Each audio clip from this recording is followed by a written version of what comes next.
hear from Rain Country, God is good all the time. And I'm here today to talk about stocking my pantry 2024 because some things are going to be a little new, a little different, things I've already started doing. And a lot of you know, if you've been following me for even a few months, you'll know that this year will be the first year ever I'm giving all of my garden areas a rest.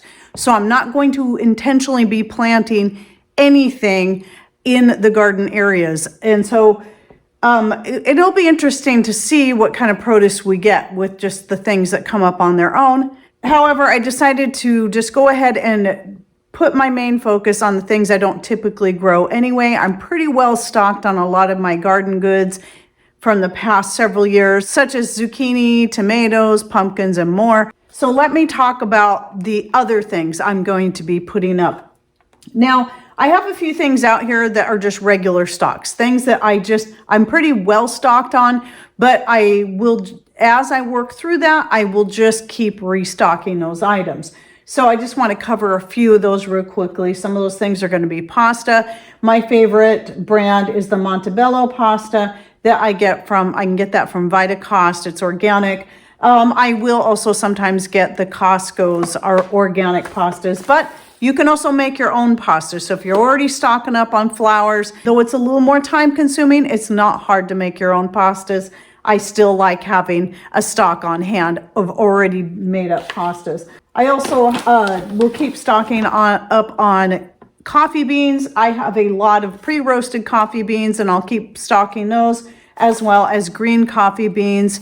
Green coffee beans will keep for a longer period of time.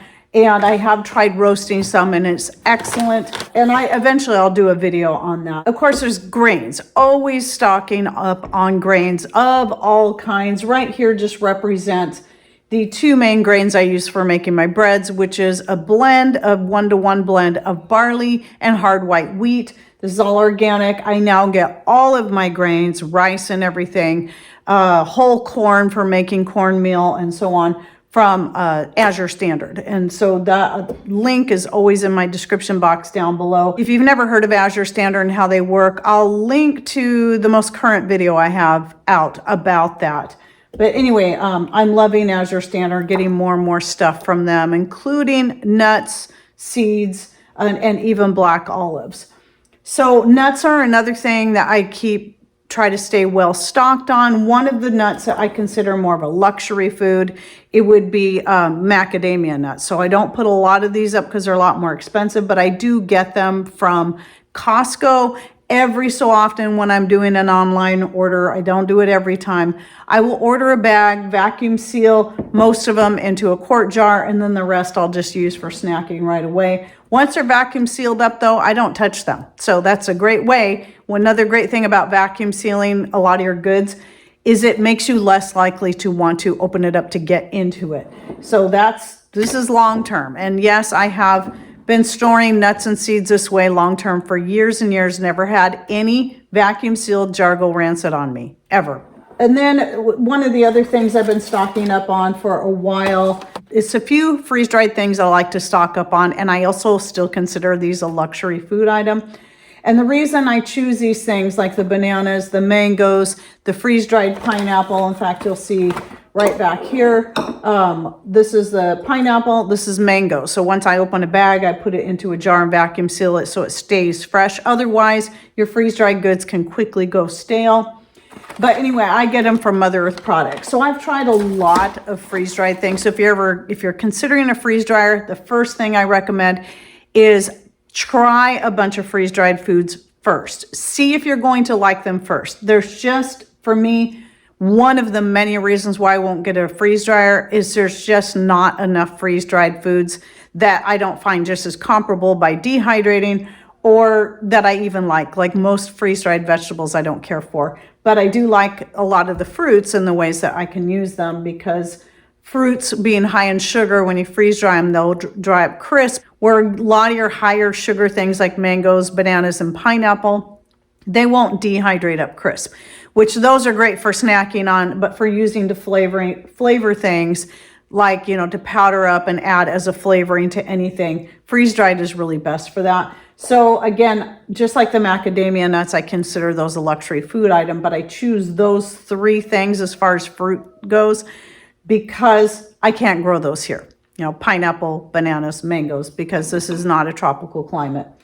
So then the other thing is, I can grow cabbage. I still haven't got to the point where I've really got into growing cabbage yet. So one of the big things, and I love, is dehydrated cabbage. So I've been getting a lot of my organic cabbage from Misfits Market. Every so often do a big order and get a bunch in. And my goal is to fill up just a whole bunch of quart jars with cabbage, both green and red cabbage. And then also dehydrating up black olives, believe it or not. So I found that Azure Standard does carry the number 10 cans of black olives. So once you open a can, you can use some of it, take the rest, and dehydrate them up. And these are great for throwing into any kind of sauces. Like I usually use black olives in my spaghetti sauce and in certain soups, like my Italian sausage soup, which I'm going to make soon, using homemade turkey and elk Italian sausage. That's great because you're just cooking it and rehydrating at the same time. And you can also soak a lot of your dehydrated goods, like the olives, the bell peppers and more, and then use them in hot water, and then use them in things like adding to scramblers, omelets, stir fries, casseroles, and much more. So another thing I've been doing is bell peppers. Though I can grow hot peppers pretty well here in the greenhouse, bell peppers I have yet to get them to do well for me. I've tried many times. So again, Misfits Market, I get their mini organic bell peppers, and then some of them we'll use right away, and then I dehydrate up the rest. So my goal is to get a whole bunch of jars filled up with that. So what you're going to notice is kind of a theme here. A lot of my pantry storage this year is going to revolve around dehydrating more than canning. I've been finding myself year after year dehydrating more than I can. And one of the things is going to be chili. So this isn't really restocking my pantry. It's more like taking a lot of the beans that I have, cooking them up into something, whether it be I'm making like the Tar Heel beans and cornbread, or I'm making homemade chili out of my red kidney beans. Then what I'll do is make, like in this case, I made a huge pot of chili. We ate on it for a couple nights. I took the rest, dehydrated it up, and put it into jars. It rehydrates up beautifully. Same thing with the beans for the beans and cornbread. So I do have a recipe video out on the beans and cornbread, not on my chili yet. I don't know why. I don't. One of these days I'll do that. So basically I'm just kind of moving them from one thing to another, but they're taking up a little bit less room. So one thing about beans, when it comes to stocking up on dry beans, is that the longer they sit, it doesn't matter how you seal up your buckets, your jars, or whatever, they will get harder and harder and harder through the years. And there comes a point where they're so hard, you can cook them for days and they'll still stay hard. So it's still best to work through those. Unlike your grains can last for years and years and years in a bucket, a sealed bucket. I don't even use oxygen absorbers.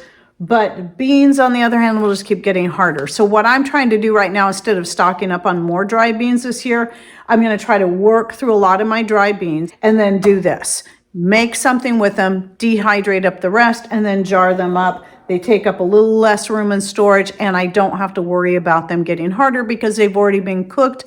All I have to do is add water and rehydrate them, and it only takes a few minutes of cooking them in some hot water, like 5-10 minutes tops. And the same goes for the meat. So I'll keep stocking up on meats. I'm working on stocking up on different types of meats. And with ButcherBox, I'm able to do that to get things like, now they've got, at the time I'm shooting this, lamb is available again. So I'm going to be putting up some lamb, and I've been putting up some ground turkey. That was a totally new thing to me after all these years. I've never used ground turkey until recently, as you know, mixing the ground turkey with either beef, venison, or elk ground, and then I can use that to make all kinds of different sausages, breakfast sausages, and more. But yeah, so I'll be doing that, but also taking some of the meats, like you'll see here, the corned beef, and the corned beef should be coming available soon on ButcherBox as well.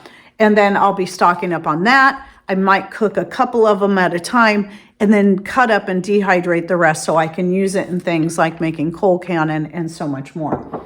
And anything I would like little bits of corned beef added to, soups, all that. So that's the kind of thing you're going to see going on a lot in my pantry. And I'll be giving you updates on some of the newer stuff. Oh yes, another new-ish one. It's not that I've never stocked up on ginger, but I have a lot of dry ground ginger that I got from Glory Bee years ago. Organic. It's great.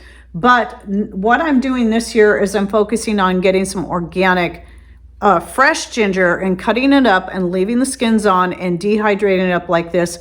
I'm loving this. It's working. When I do use the cabbage and this and the dried onions and the dried garlic, I can throw these all together and make a dried kimchi. I can add this to anything. I love it, especially to ferments, but also to anything that I want the ginger in. And if I want to grind it up into a powder, I can still do that. Ginger dehydrates up beautifully. So I want to get several jars, at least several pint jars. This is the jar that I keep actually in the kitchen. So this is something I'm working through right away. Also for making teas with. So Azure Standard, at least the time I'm shooting this video, has the best price on fresh ginger. So I've been getting my fresh ginger root organic from them and then dehydrating that up. Some of it I will use fresh. I'm sure I'm forgetting something, but like some of these things are the newer, like the cabbage, the ginger, the peppers, the black olives are kind of the newer things I've been stocking my pantry with. And I'm sure I'll be adding more new things. My goal is this year is I have this cabinet in the hall. I have my back room pantry, but I also have this cabinet out here in the foyer that has a lot of empty jars in it. And my goal is this year to try to get all those jars filled up with whatever, whether it be these newer things I mentioned or something else I decide to add. Now, a few other things that I'm well stocked up on that I don't plan on buying any more this year are dried dairy products such as whole milk powder, buttermilk powder, and butter powder, heavy cream powder, and cream cheese powder. I have all of those. I'm sure I'm forgetting one of them. I do have some sour cream powder as well. Those last two I don't use that much, but those are things that I do use on occasion just to stay practiced up on using it. I like having them on hand, but my main purpose of having those is to just have them as the long-term food storage if I can't get these things fresh. If I can't get fresh milk, fresh butter, fresh cream, and so on. And so I actually have in our long-term food storage off-site area, I have a couple of 5-gallon buckets. One is full of butter powder, one is full of whole milk powder. Some of the stuff you can get from Azure Standard, and they do carry organic. And last I looked, they had the best price on organic whole milk. I don't think they have butter, but they do have buttermilk powder. But the other things, like some of the other things I was getting from Amazon, I was either getting Judy's or the Hoosier Hill, or there's a couple other brands that sell organic whole milk powder. I couldn't find that when I first started stocking up on it. I couldn't find any of that organic, but then there were companies that started coming out with the organic whole milk, powdered whole milk. So if I had a cows, goats, or sheep that I milked, I'd be dehydrating the milk myself instead of buying it. But for what it costs us to buy organic milk and not having dairy animals, it's more cost effective for me to go ahead and just buy it, because you still got to consider the energy, the time, and everything that goes into dehydrating some of these things. So those are the things that I did a video on this, so you got to kind of pick and choose what's going to suit you, where's going to be your best money savings as well as time savings. So I dehydrate a lot of stuff, but I also buy some stuff already dehydrated. I dehydrate up my own homegrown carrots now, but I also will get dried organic carrots from Mother Earth Products to keep plenty of carrots stocked in my pantry, because it wasn't until this last year that we really got a good crop of carrots, our first real good crop of carrots.